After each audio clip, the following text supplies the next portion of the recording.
அனைவருக்கும் வணக்கம். ஒரு சில சமயம் கை, பட்டி, ஃப்ரண்ட் பார்ட் வந்து ஒரே பக்கமே நம்ம தைச்சிருப்போம். அதை எப்படி தவிர்க்கலாம் அப்படின்னு சொல்லிட்டு இன்றைக்கி வீடியோ பார்க்கலாம்.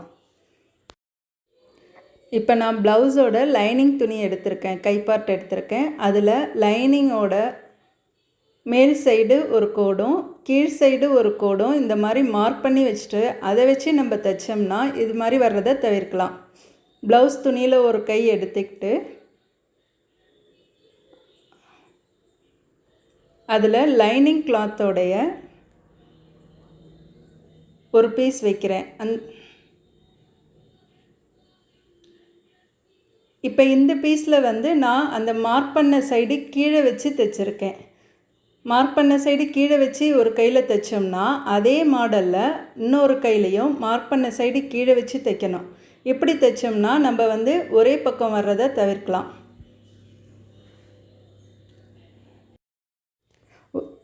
ஒருவேளை நம்ம மார்க் பண்ண சைடு வந்து மேலே வச்சு தைச்சிங்கனாலும் இன்னொரு கையிலையும் மார்க் பண்ண சைடு மேலே வச்சு தைச்சாலும் இந்த மாதிரி ஒரே பக்கம் வர்றதை தவிர்க்கலாம். இப்போ நான் ஃபஸ்ட்டு மார்க் பண்ணதை கீழே வச்சு தைச்சேன். ரெண்டாவது கையிலையும் மார்க் பண்ணதை கீழே வச்சு தைச்சிட்ருக்கேன்.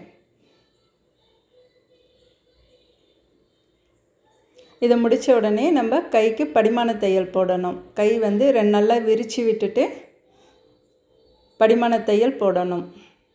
படிமான தையல் போட்டால் தான் ஸ்டிஃபாக நிற்கும், இல்லாட்டினா சரியாக நிற்காது.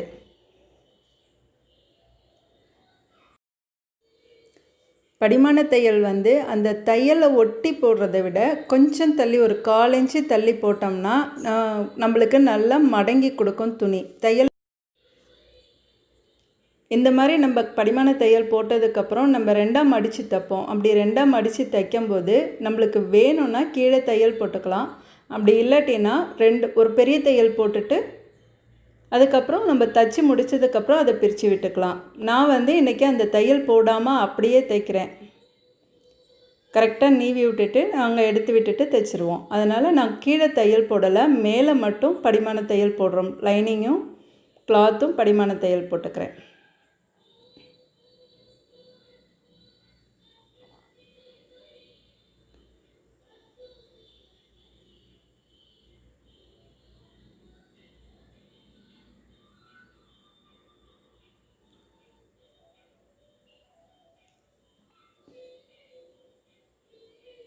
நீங்கள் கீழே தையல் போட்டுக்கிட்டிங்கன்னா கரெக்டாக ஸ்டிஃபாக நிற்கும். மேலே மட்டும் ஈஸியாக தைச்சிடலாம்.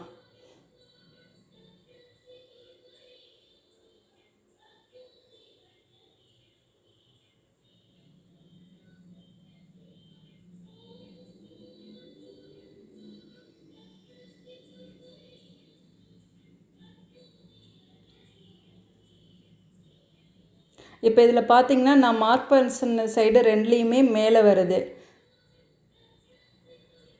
இப்போ எக்ஸ்ட்ரா பிசுரெல்லாம் கட் பண்ணிடுறேன். நான்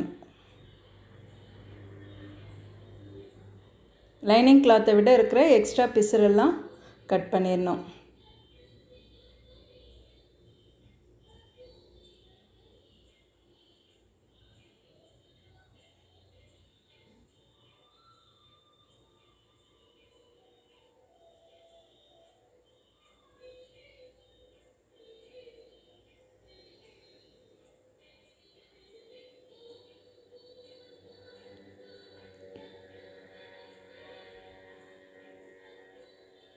இப்போ இந்த மாதிரி மடித்து வச்சு பாருங்கள். 2 கையோட ஃப்ரண்ட் பார்ட்டும் 2 பக்கமும் கரெக்டாக வந்திருக்கும். ஸோ இந்த மெத்தடில் தைச்சிங்கன்னா நம்ம ஒரே பக்கம் வர்றதை தவிர்க்கலாம்.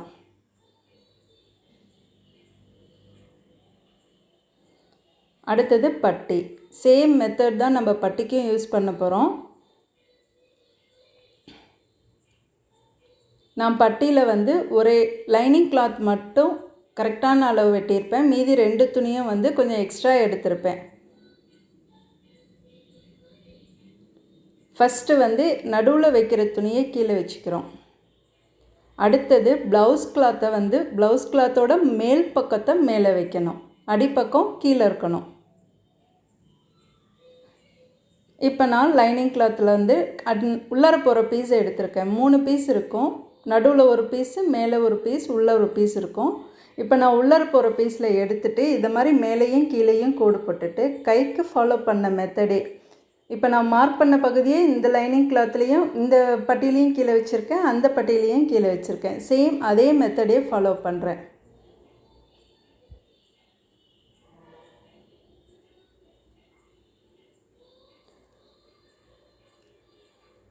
ஃபஸ்ட்டு நம்ம வந்து நடுவில் இருக்கிற பீஸ் வைக்கணும். அடுத்தது ப்ளவுஸ் மெட்டீரியலோட பீஸ் வைக்கணும். மேல் பார்ட்டை மேலே இருக்கிற மாதிரி வச்சுக்கணும். அப்புறம் நம்ம லைனிங் கிளாத் உள்ளார் போகிற பீஸை வைக்கணும்.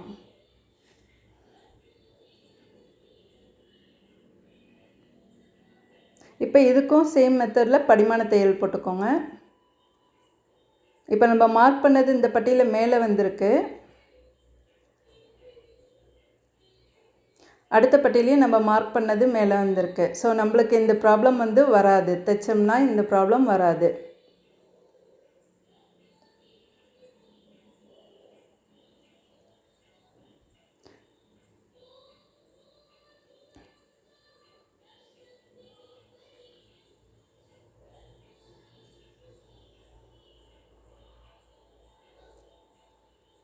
மடித்து கீழே ஒரு தையல் போடுறேன் நான்.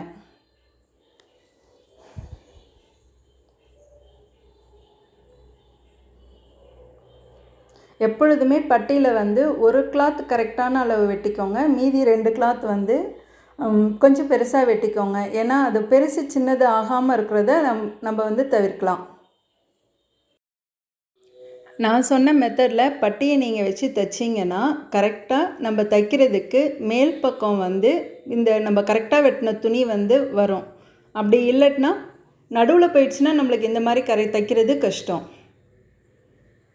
இப்போ நான் எக்ஸ்ட்ரா இருக்கிற பீசஸ்லாம் வந்து கட் பண்ணிடுறேன்.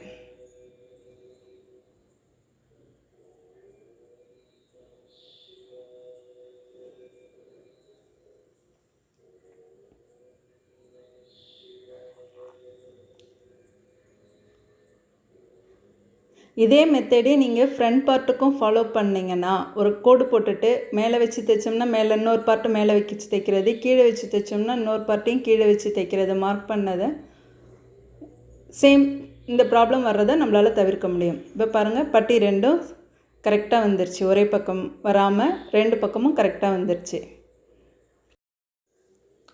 இந்த வீடியோ உங்களுக்கு பிடிச்சிருந்தால் லைக் பண்ணுங்கள், ஷேர் பண்ணுங்கள், கமெண்ட் பண்ணுங்கள். மறக்காமல் சப்ஸ்கிரைப் பண்ணுங்கள். பெல் ஐக்கானையும் கிளிக் பண்ணுங்கள். தேங்க்யூ.